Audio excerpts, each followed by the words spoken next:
আমরা কি রাজনীতি করি শুধু এমপি হওয়ার জন্য, মন্ত্রী হওয়ার জন্য, উপজেলা চেয়ারম্যান হওয়ার জন্য, সিটি কাউন্সিলর মেয়র হওয়ার জন্য? রাজনীতি এতই ঠুনকা, এটার জন্য রাজনীতি করি না। রাজনীতি করি আল্লাহকে খুশি করার জন্য, দেশের কল্যাণের মাধ্যমে, এই জন্য রাজনীতি করি।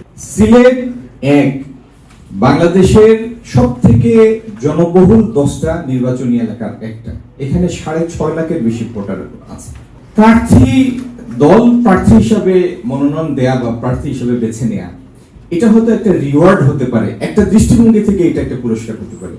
বিশ্বাস করেন, এই পুরস্কার পাওয়ার থেকে এই চ্যালেঞ্জটা আমাকে আরো বেশি ভীত করে। 6.5 লাখ ভোটারের মধ্যে 650 জন যদি 5 বছর শেষে মনে করে যে তার হক আদায় হয় নাই, এই মাফ আল্লাহ করবেন না যতক্ষণ না সে মাফ করে। সুতরাং এই চ্যালেঞ্জ নেওয়ার জন্য কলিজার দরকার, আর এই চ্যালেঞ্জ উতরানোর জন্য শুধুমাত্র আল্লাহর মেহেরবানি এবং আপনাদের সবার সমর্থন দরকার। নিউ ইয়র্কের মার্কস হোম কেয়ার এখন মিশিগানে।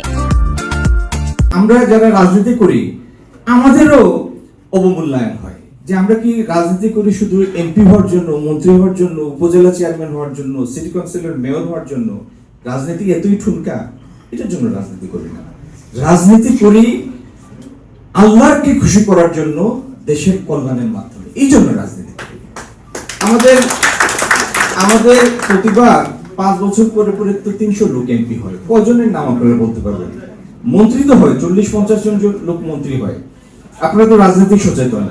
আপনাকে যদি জিজ্ঞেস করি যে গত 5 জন স্বরাষ্ট্রমন্ত্রীর নাম বলেন বা 5 জন অর্থমন্ত্রীর নাম বলেন, পারবেন? 3-4 জন লাগবে এই 5 জনের নাম মেলানোর জন্য।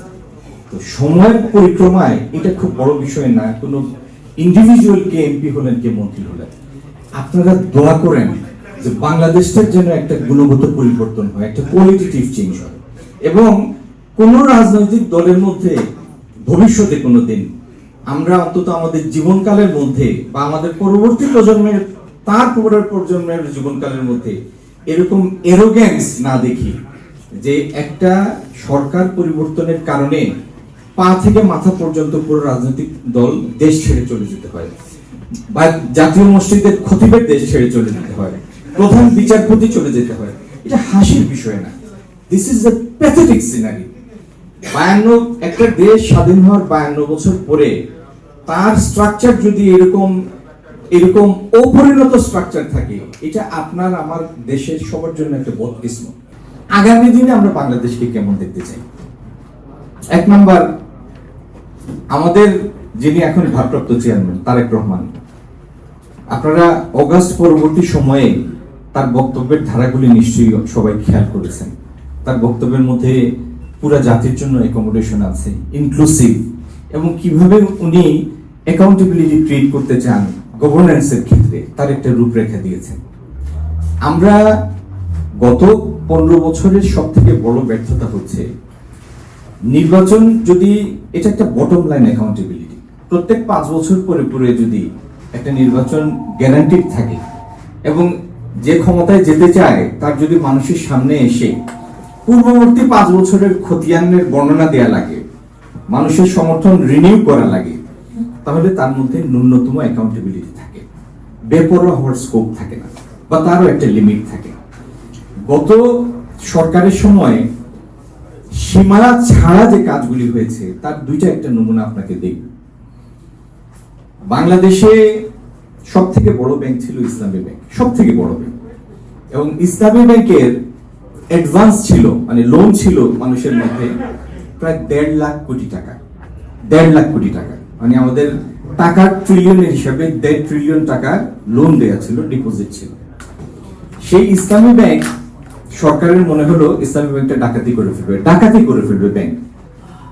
তো ডাকাতি করার জন্য কি করলো, একদিন ভোরবেলা ব্যাংকের যারা পরিচালক ছিল এদেরকে তৎকালীন গোয়েন্দা সংস্থার লোকরা তুলে নিয়ে 5 তারকা হোটেলে নিয়ে তোলার পরে এরকম কয়েকটা কাগজ ধরিয়ে দিল যে আপনারা সম্মানী মানুষ, আমরা আপনাদের অসম্মানিত করতে চাই না, এখানে পদত্যাগপত্র আছে পরিচালক থেকে, একজন একজন করে সিগনেচার করে নিজের বাড়িতে চলে যাবে। এইভাবে পরপর 5টা ব্যাংকের মালিকানা পরিবর্তন হয়েছে। এবং এই মালিকানা পরিবর্তন হওয়া ব্যাংকগুলির মোট লোপাট টাকার পরিমাণ কয়েক লক্ষ কোটি টাকা, যেগুলির বড়োয়ার কারা, অনেক ক্ষেত্রে বড়োয়ার কারা, ঋণ কারা নিয়েছে তার নামও জানা যায় না, তার কোনো প্রপার অ্যাড্রেস নেই, কিন্তু তাদের নামে হাজার হাজার কোটি টাকা ঋণ দেওয়া হয়েছে।